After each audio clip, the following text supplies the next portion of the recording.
Hey, thanks again for showing interest in Brown Family Law's Law Clerk program. Again, my name is Marco Brown, and we're going over the top 5 secrets law schools won't tell you. Number 3 is your grades may help you find your first job at a law school. After that, no one cares, and no one will ever ask again. Okay, so let's unpack this a little bit.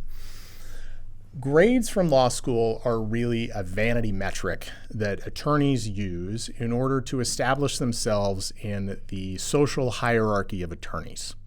Okay, same thing with law schools. If an attorney asks you where you went to law school, they're either trying to just drum up a conversation about where you were geographically so they can talk to you, or they want to see where you went to law school in order to put you in a pecking order, right, in the law firm or amongst themselves, like, did I go to Yale and you went to University of Miami or something like that? Maybe they're trying that. You can usually tell which attorney is using the information about where you went to law school for this purpose, right? And we don't like the second person. We don't like the social hierarchy part. Unless you are that person, you're a jerk. We don't really like those people. Same kind of thing with grades. They're really a vanity metric, okay? But no one really cares about them. Now, there are some exceptions to this. And one is the federal government. Usually you have to give them your resume and CV, and they may actually ask you for your grades in some jobs, like I'm sure the DOJ or the Southern District of New York, if you want to go prosecute there. Federal defense attorneys, maybe they ask those things. They don't care about them as much as you think they do, but they may ask it. Federal clerkships will definitely ask your grades. That's very much a hierarchical sort of situation, to the detriment of the federal judiciary, I think. But, whatever. They will ask your grades. So if you really want federal clerkships or you want to go clerk for SCOTUS, which is more and more often going to law professors now who, that's your jam, then go right ahead. They'll ask you your grades. In law schools, if they're hiring for law professor positions, are going to ask your grades. And I'm sure there are large law firms in Miami or New York or Chicago or something like that will ask your grades. So again, if huge law is your jam and that's what you want to do, then they'll ask. But again, all of these things that I've described makes up less than 1% of American attorneys. So the other 99%, no one's ever going to ask. No one really cares. Okay.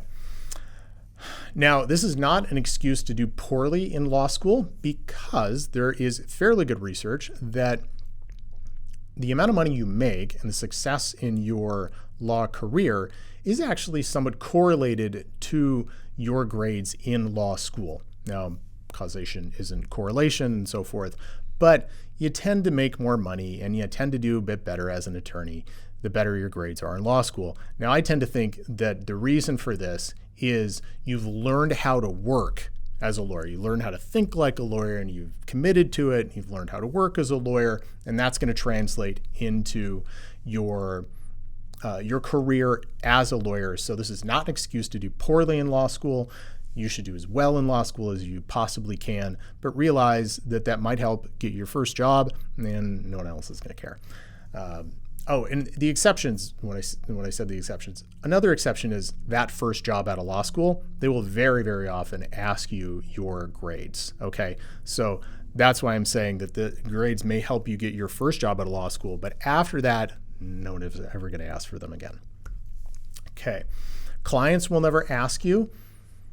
I've never had a single client, and I've met with over 10,000 people at this point, ask me what my grades were in law school. Like I said in the previous video, I think I've had about 10 ask me where I went to law school. None have asked me my rank or my grades in law school. They simply don't care. They want to know that I understand their problems and that I will help them fix their problems. That's what clients care about. And they care about how well you communicate with them. That's what they care about. Okay, so clients will never ask. Lawyers will never ask unless, again, they're trying to put you in the social hierarchy and make themselves feel superior. Again, those are jerks, and I wouldn't suggest hanging out with those types of attorneys. And then I'm going to share a little bit about my personal journey and why I talk about this, why I think this is one of the important secrets that law schools just don't tell you. So I come from Alaska. I came from a little tiny village in Alaska. It's called Cold Bay, 85 people. I hated high school. I dropped out of high school, actually. Now, I dropped out of high school because I really wanted to go to college, but nonetheless, I dropped out of high school because I just hated the place. I didn't have a very good GPA, like a 3.2 or something like that. Anyway, I got myself, I took the GED eventually and got myself into college, did well in college, went to law school, and I think I graduated like a 3.65 if I remember out of 4. I can't quite remember. It was with distinction or with honor. And that's cool. Like, I thought that was a really cool personal journey, right? I came from this little tiny town in Alaska, and then I dropped out of high school, got a GED, and then I graduated with honors from law school. I'm like, I'm proud of that. I think that's great. And no one cares. No one ever asked me about it. Like, literally no one cares about it. So that's the reality of the situation. Is no matter how cool you think it is, your clients don't care about it. And getting past that first job as a lawyer, no one else is going to care about it either.